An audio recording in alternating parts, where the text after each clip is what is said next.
Observe the image of a soldier armed with a machine gun in 1942, and then another in 2025. Do you notice a distinction in the weaponry they wield? Have you ever pondered why the notorious MG-42 continues to be a persistent specter appearing on ostensibly modern battlefields, and why it simply refuses to be relegated to history? If your answer is affirmative, you are about to uncover the truth through the authentic narrative of the most frequently dissected machine gun by, to use a common phrase, history channels. Let us commence. The lineage of the MG-42 can be traced back to the MG-08. Therefore, let us begin our exploration there and proceed to its present status. Upon examining the MG-08 and the MG-42, one would perceive a rather significant divergence. The MG-08 was a water-cooled variant of the Maxim gun from the First World War, an innovation that irrevocably altered the landscape of warfare by introducing sustained high rates of fire.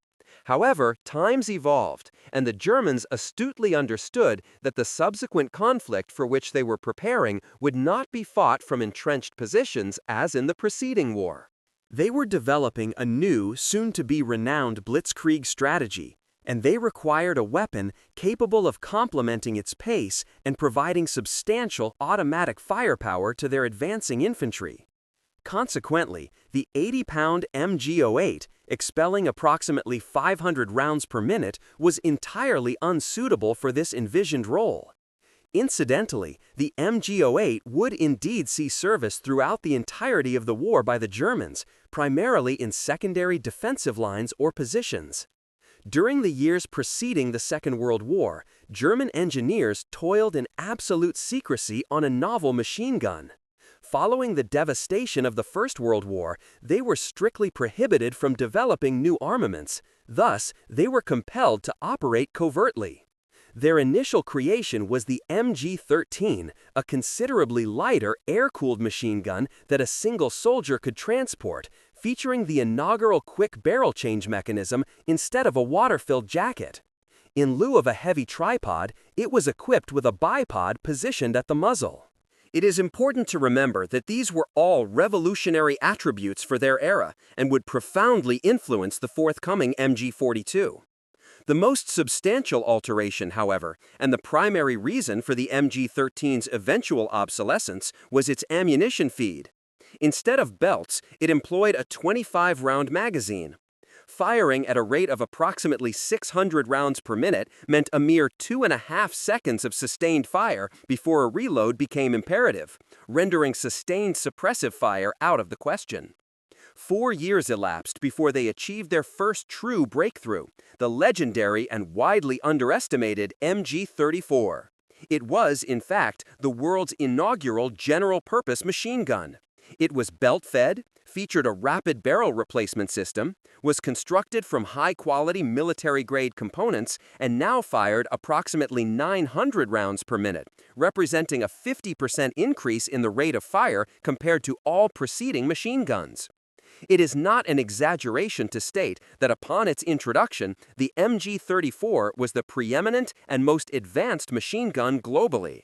No other nation possessed anything remotely comparable in its capabilities. It was mounted on tanks and other vehicles, included anti-aircraft sights resembling spider webs, and was also installed on aircraft for aerial combat and ground attack sorties.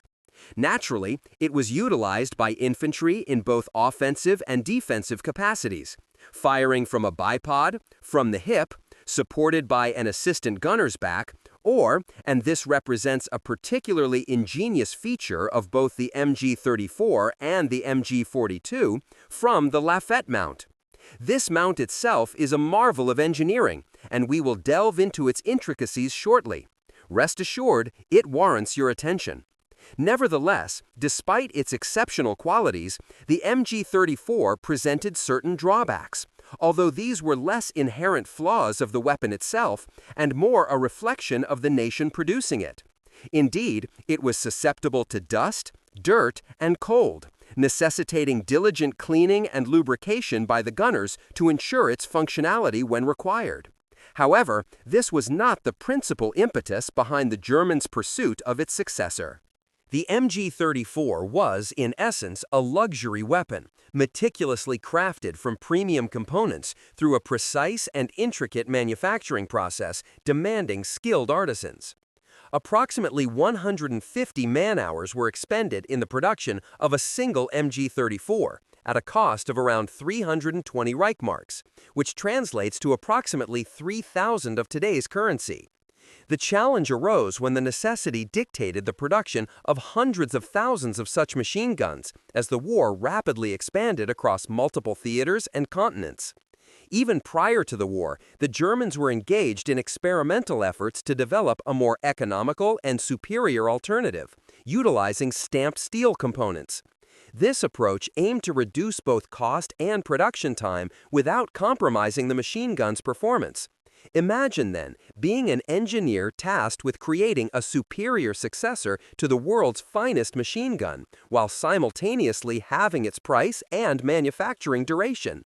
This precisely describes the endeavor undertaken by German engineers, giving birth to the MG-42.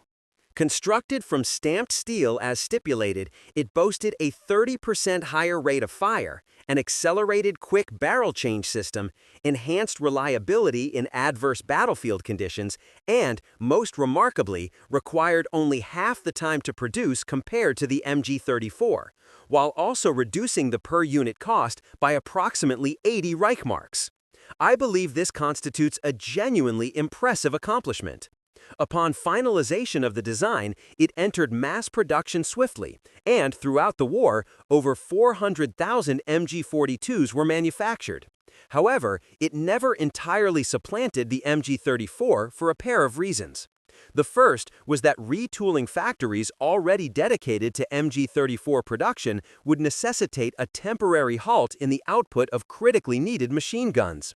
Secondly, the MG-34 served as the integral armament for tanks, functioning as either a hull or coaxial machine gun, a role the MG-42 could not fulfill due to their differing barrel change mechanisms. To replace a barrel on the MG-34, one had to disengage the barrel shroud, rotate it, and extract the heated barrel from the rear. A fresh barrel would then be inserted and secured to resume firing. The MG-42 featured a more streamlined and rapid system. The barrel was unlatched from the side, withdrawn in a single motion, a new barrel inserted and locked into place.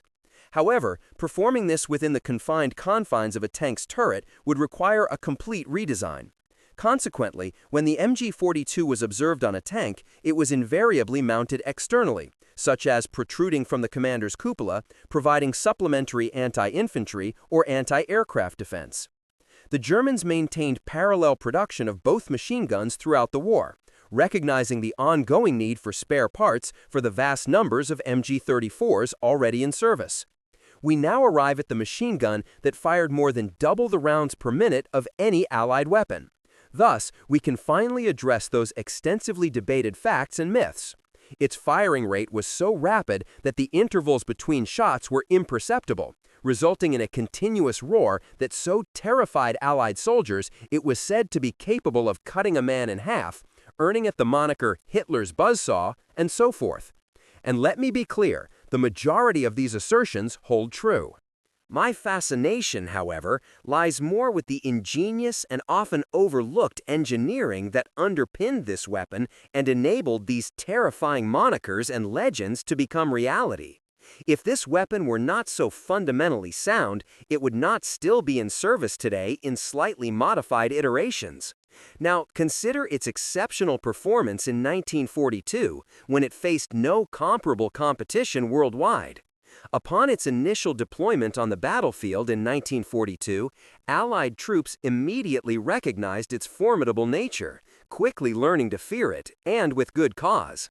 The MG-42 fired from an open bolt configuration, which facilitated superior cooling and prevented the weapon from jamming or experiencing accidental discharge due to barrel heat after extended firing. It employed a short recoil operation with a roller locking bolt mechanism.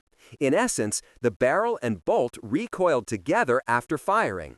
Two roller bearings halted the barrel's forward travel a few millimeters after recoil, allowing the bolt to continue its rearward movement, eject the spent casing, chamber the next round from the belt, and fire upon locking.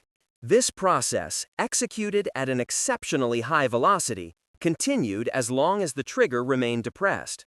The standard German cartridge, a potent round, was the 8x57mm Mauser, identical to that used in the Kar-98 infantry rifle. Although machine guns sometimes utilized a more powerful variant of the same ammunition, with tracer rounds typically incorporated every fifth round in the belt, enabling the gunner to visually track their impacts and adjust fire onto the target. The belts were non-disintegrating, constructed from linked steel strips in 50-round segments, later joined into 250-round belts for ammunition boxes or even longer configurations for tanks or fixed positions. The Germans also utilized drum magazines attached to their machine guns, capable of holding a 50-round belt, which kept the ammunition clean and readily accessible, obviating the need for soldiers to wear them around their necks or risk tripping over them as Allied soldiers often did. Furthermore, observe the German ammunition containers. They featured cleverly designed folding handles with leather grips for enhanced carrying comfort, and their placement facilitated the transport of two containers in one hand or allowed them to be stacked when space was a constraint, such as within tanks or bunkers. They were also watertight, could be secured to belts, or attached to the lafette tripod. Again, the Allies possessed nothing comparable. It is quite remarkable to witness the extent of German foresight and their meticulous efforts to ensure every component functioned cohesively. And the pinnacle of this integrated design was undoubtedly the lafette tripod, which we must discuss before proceeding to the MG42's post-war fate. For the operational careers of both the machine guns and their mounts did not conclude with the war for which they were designed. Thus, we have the Lafette 42, a specialized mount weighing approximately 45 pounds. While the Allies did possess their own heavy tripods, this particular mount was distinctively superior. It was an ingenious device that transformed a light machine gun into a heavy machine gun. The Lafette featured tubular steel legs supporting the central body housing the weapon.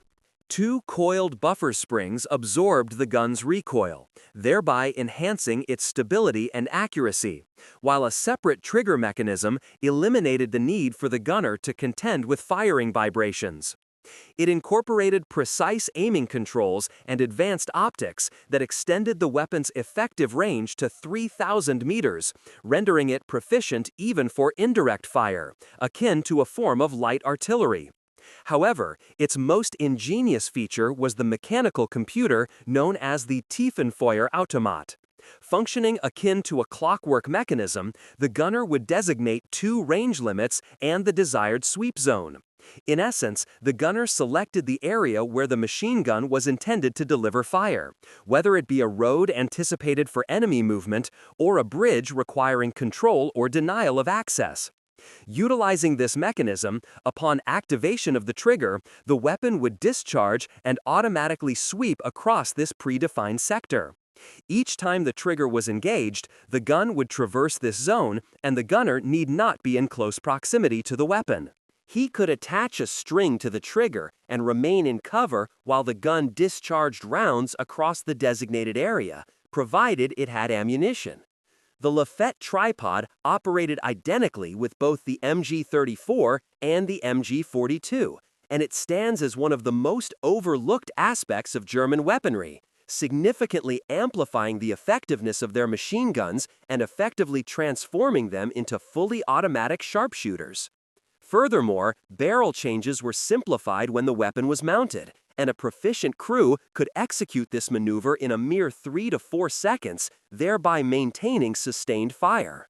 In defensive postures, MG42s presented a formidable challenge to advancing Allied forces, and not solely due to their rate of fire.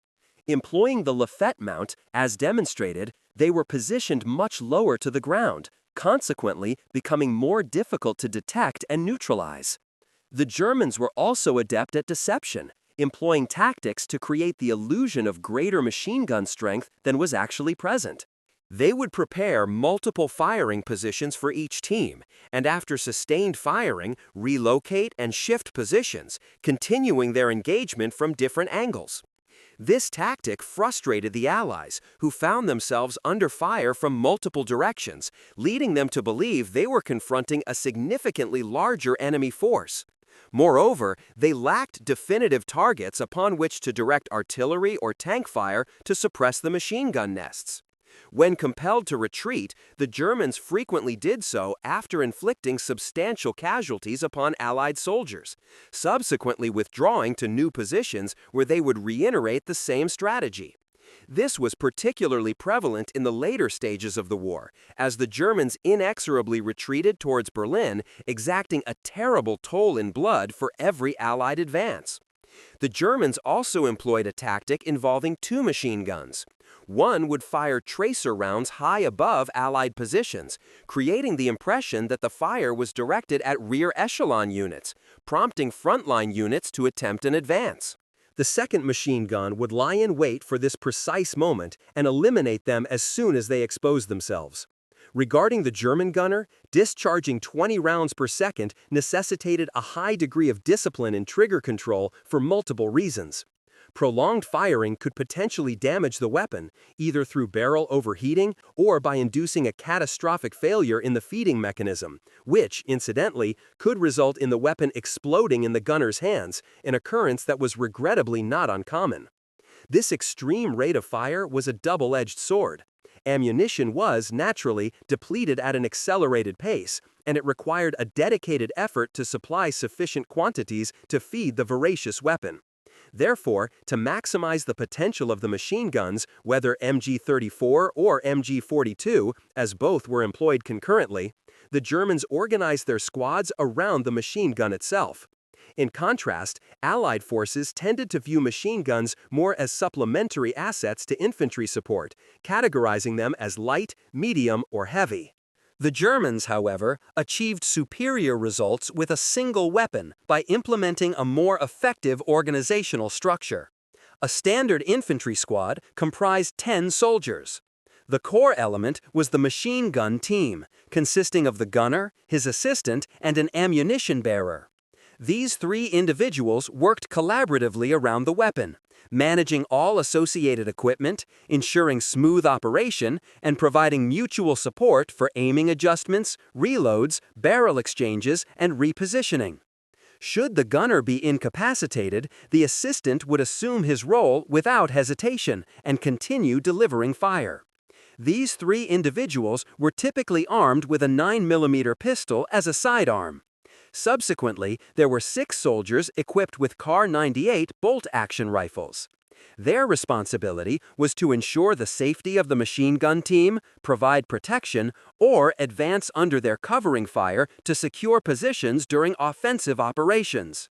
The 10th member of the squad was the squad leader, usually a non-commissioned officer, armed with the renowned MP-40 submachine gun.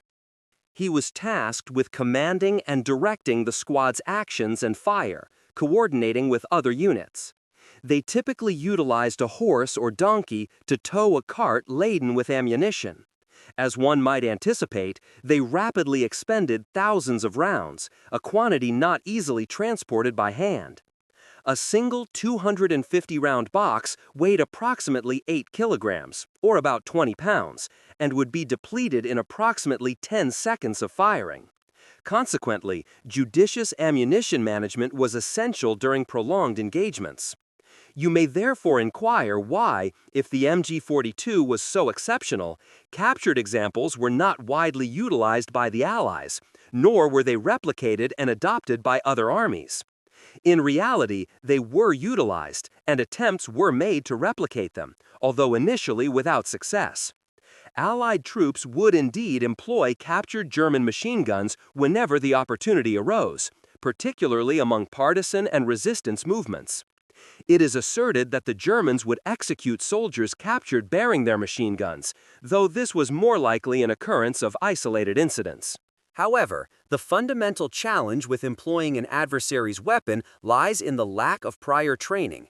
Operatives were unfamiliar with its maintenance and operation, nor did they possess readily available spare parts or ammunition. While capturing some supplies was beneficial, a consistent resupply was not guaranteed, and when a component failed, replacement was often impossible. As for replication, America did indeed attempt to reverse engineer captured MG-42s through the T-24 project. Two prototypes were constructed, rechambered for the American .306 cartridge. However, they encountered insurmountable technical difficulties that prevented its functional operation and prevented them from achieving the original MG-42's rate of fire.